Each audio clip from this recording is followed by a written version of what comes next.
Six Bullets, Seven Kills, Chapter 5, Part 2. Sorry for the early jump off on the last one. Robin Cook and Angela Bell took each other's hands, bouncing Perky B cups against each other as two boxing fighters glove bumping before the bell. Robin and Angela have been sneaking out of South Shaft for a little over 2 years. Robin Cook just turned 14, and her best friend Angela Bell, soon to become 15 in a week, overheard Cheryl Parker and Debbie Peterson talking in the past at Hollow Pass Grocery about the best known party house where there is always marijuana and alcohol. Angela heard the name Greg Jenkins and knew of him. He would cruise the old town in his 1973 black Firebird of yellow, catching conversations with some of the residents. They were always laughing and happy to Greg Jenkins. So Robin Cook and Angela Bell found out. Larry Harris introduced both Kelly Armstrong and Daniel Allen to Greg's events. The three of them have been fooling around for 4 years. The orgies became a bigger extension of their threesome fuckings. Larry Harris was 16 at the time when the 15-year-old Kelly Armstrong dating 18-year-old Daniel Allen simultaneously uncovered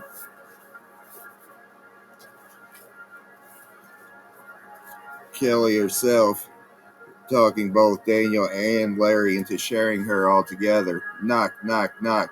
Open the fucking door, Kelly, Greg hollered. A simple bar latch slid right. Key turns to the left, and the door opened to a smiling 5'7", 22-year-old Korean young man. Come on in, sugar, Kelly Shashmir Cat grinning at him. Thank you, and sugar tits, my name is High C, he said, smiling at her perky nipples, poking at her white tank top. Kelly Armstrong giggled the door back to its secure state. What's your real name? Ricky Thompson asked from one of the two couches. Walking over to the coffee table area, Greg stood out of his recliner, slapping Ricky with a few backhands to the shoulder to get Ricky to squeeze Cheryl Parker and Debbie Peterson into the left armrest. You couldn't pronounce it anyways. It's High C, he said, taking Greg's offered recliner. Your English is good, Debbie Peterson said, undressing him through her mind. It was one of the requirements of me before they allowed me to help my granduncle, High C said, settling his backpack down before his feet. Hey, enough of the small talk. High C, my man. Show them the party favors, Greg said, handing High C the joint he just got started. High C smoked it to the halfway point, then handed it back to Greg, who smoked it to the quarter point before passing it to Ricky, who finished it off. Unzipping his backpack, High C pulled out two wooden cigar-type box containers, tucked them onto his lap, re-zipped the backpack, placing it on the far side of the recliner from his customers, sat straight up, talking to the crowd. Cash, grass, or ass? Those are your payment choices before I entertain.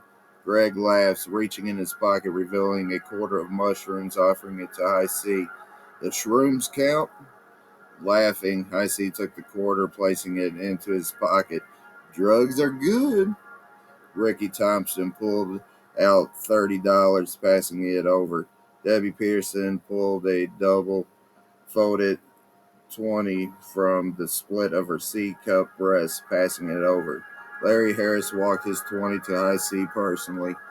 Daniel Allen handed High C a crumbled tin from which he unfolded the clump on his travels to pay. Icy took the 10, looking past Daniel to the others. This guy gets the end of everything tonight. Daniel sat down with Larry, Kelly, Robin, and Angela on the other couch.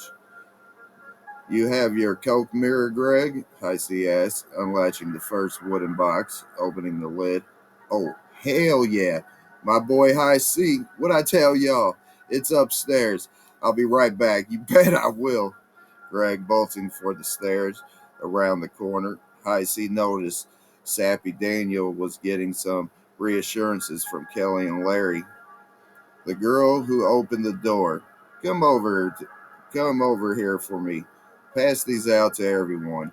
Then come back and sit on the floor by me, as he said, taking in the brief hesitations, only lasting a few seconds, involving into an enthusiastic Kelly, purposely bouncing her breast, ass sticking out over to him. Icy smiled at Kelly, handing her a golden cigarette case.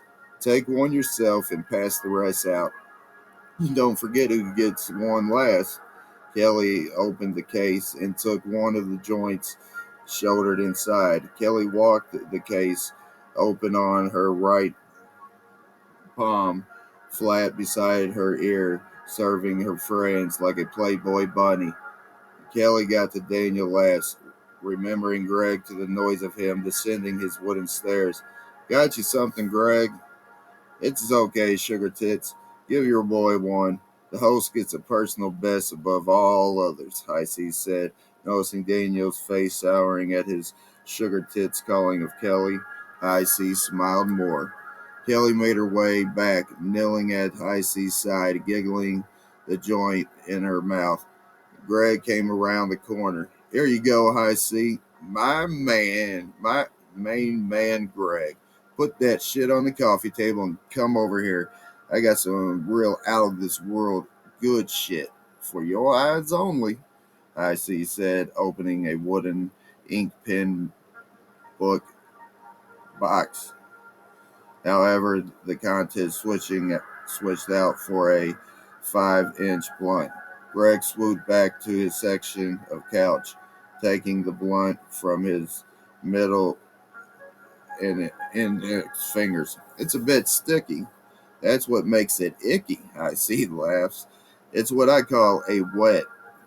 Cheryl and Debbie snorted. Ricky just laughs. Robin and Angela giggle together. Larry and Daniel look at each other, confused.